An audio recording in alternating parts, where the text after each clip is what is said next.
Was Joseph Parker the victim of contamination? Who cares, man? Let's talk.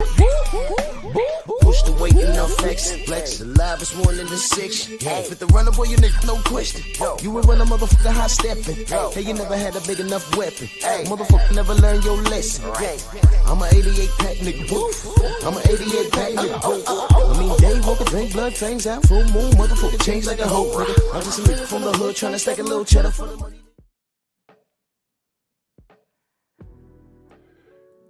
Drew Titan, Bronx on deck. Shout out to the mighty LDBC. All right, let's get to it. It's an article out of Boxing Scene, and it reads, "Was Joseph Parker the victim of contamination?" And my response is, Who cares? I don't care. I don't care. And let me read you this article, and I'm gonna explain why I don't care at this current junction. I don't care. Article written by a fellow by the name of Elliot Worcel. Boxing Scene. The link will be in the description if you care to read it yourself. I'm just going to read the article and give my opinion. It says, if we know anything about positive performance enhancing drug tests by now, we know that the search for clarity is often long and convoluted, and that an update is seldom satisfying. In fact, usually an update is not an update at all, but instead a way of pacifying the people asking questions and treating the bruise with concealer. So you already know where this article is going. It is a way to buy time, control a narrative. It is a way of showing there is nothing to hide. In the case of Joseph Parker, the New Zealand heavyweight, whose defeat against Fabio Wardley in October was compounded by a positive drug test for cocaine, there is already a sense of impatience. There is impatience on the part of Parker, no doubt. And there is also impatience on the part of those wanting to see Parker clear his name and resume his career. Parker, after all, is a popular figure in the sport and the man whose personality seems at odds with the crime for which he has been accused. Not only that, he is now in his fighting prime. And at the age of 34, the last thing he wants to have in his career is this. He doesn't want his career to stall or worse, peter out. It is for that reason questions are being asked regarding his positive drug test on the day of the Wardley fight. It is for that reason there is a hunger for updates.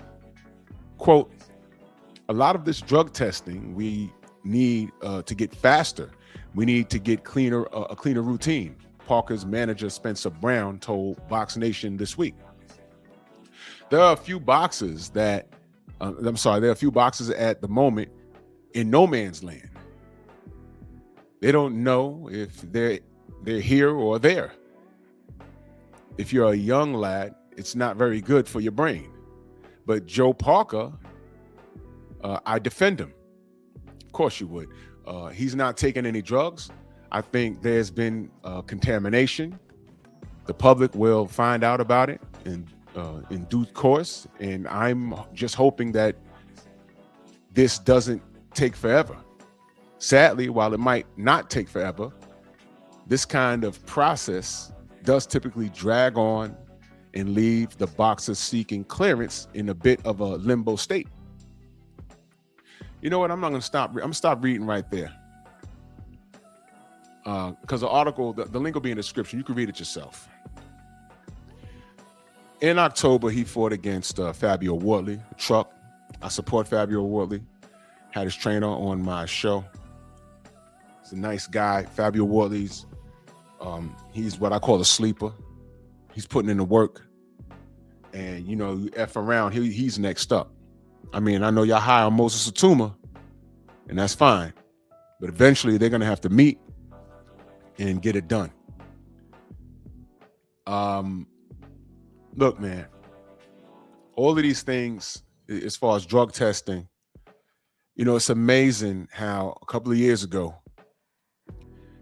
when all these guys started popping dirty, I remember when Jarrell Miller popped dirty right before he fought Anthony Joshua. First, he denied it, and then he admitted it. And y'all know I'm not an Anthony Joshua supporter at all. But at the same time, I didn't want Jarrell Miller to go in there and delete him. I didn't want him to kill AJ. That's not what this sport is about. The Tyson Fury situation, right now as we speak, there's Deontay Wilder haters and Fury supporters, if there's any left in America, that will argue me down that Fury's a clean fighter, and ignoring the fact that he killed off camp, and because the whole camp caught COVID. Remember that? When the whole camp caught COVID and everybody was in on that idea when he caught COVID, but he had to leave the country to go see his sick daughter in England. So instead of having a fight in July against Deontay, I think he postponed it to October, I think. Y'all remember that? When he caught COVID and left the country? Guess who was in that camp? Joseph Parker. You remember that? Remember we was asking this fool, Jared Anderson, the other big baby. He was like, man, I heard they killed the camp because he wasn't ready for Deontay because you was whooping his ass and sparring. And he wouldn't give us a straight answer.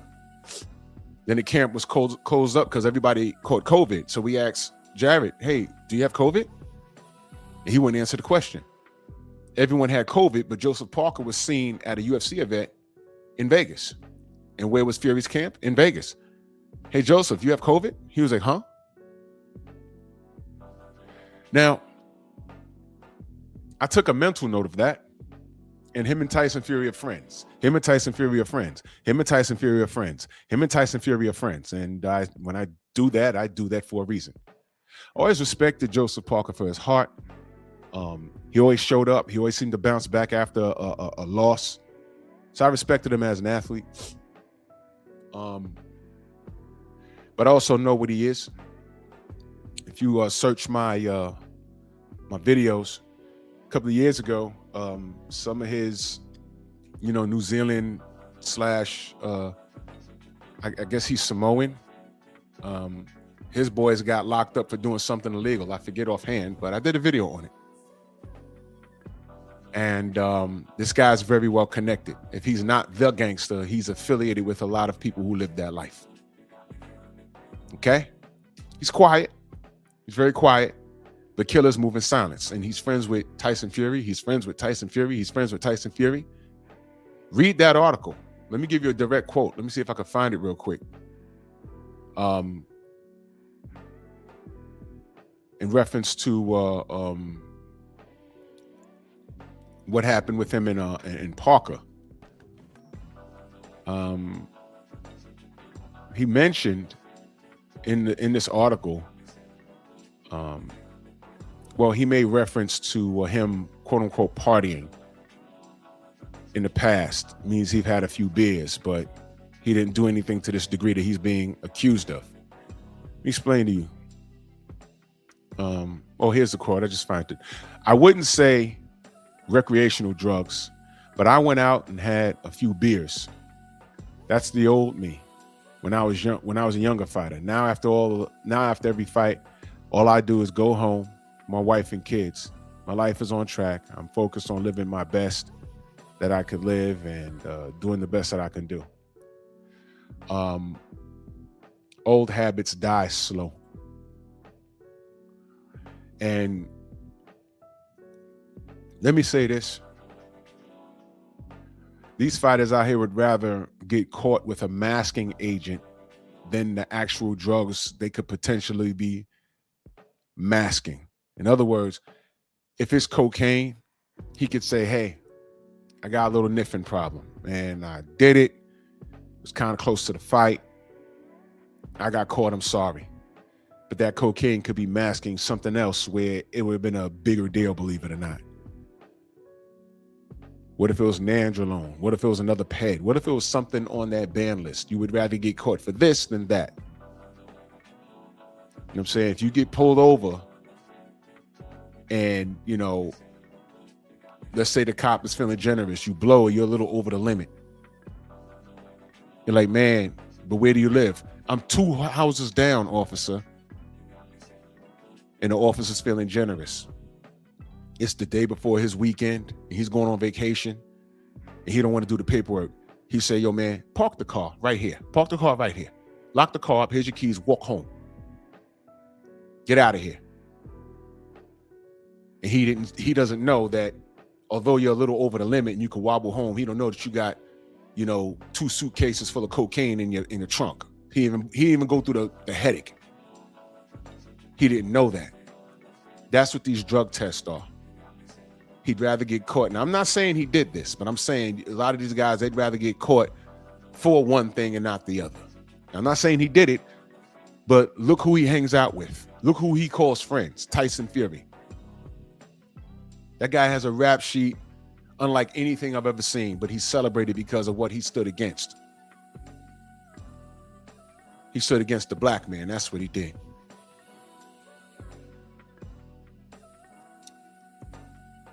I believe the test.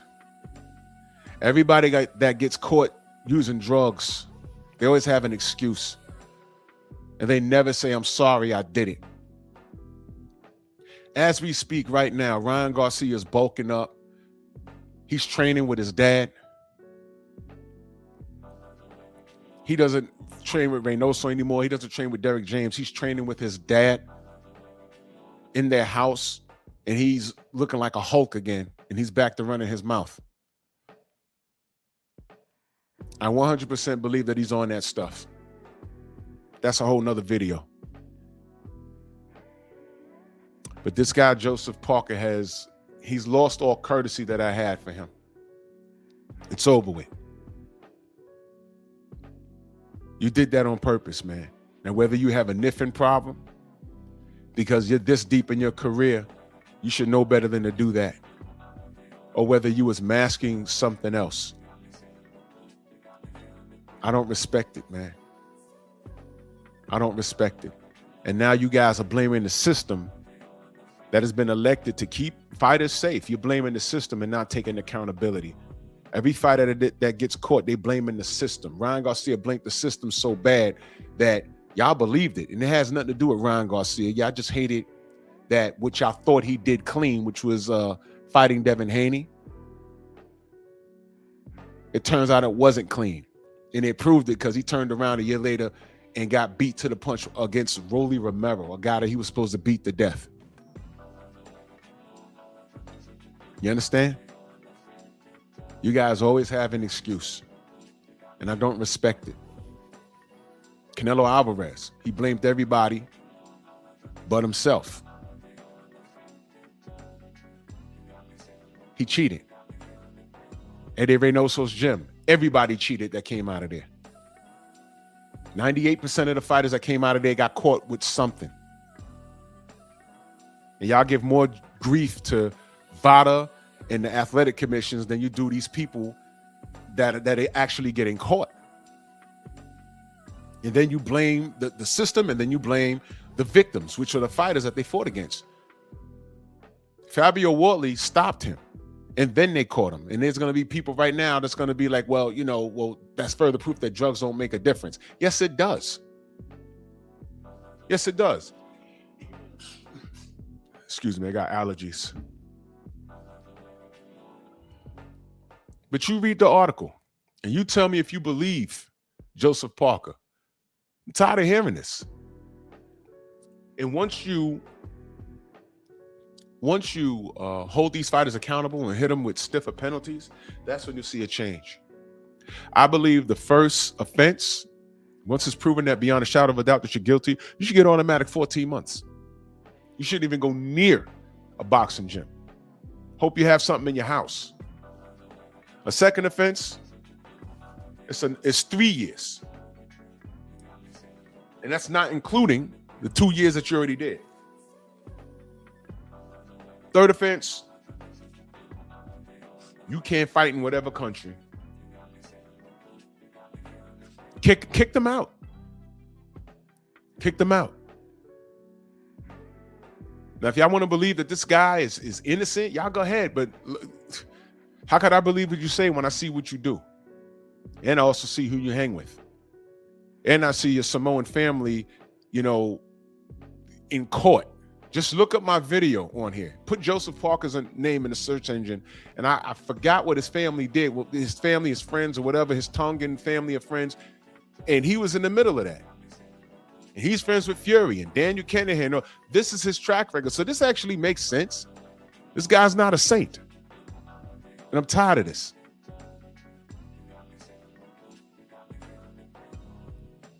Was Joseph Parker the victim of contamination? Who cares? Because I don't. Bronx on deck.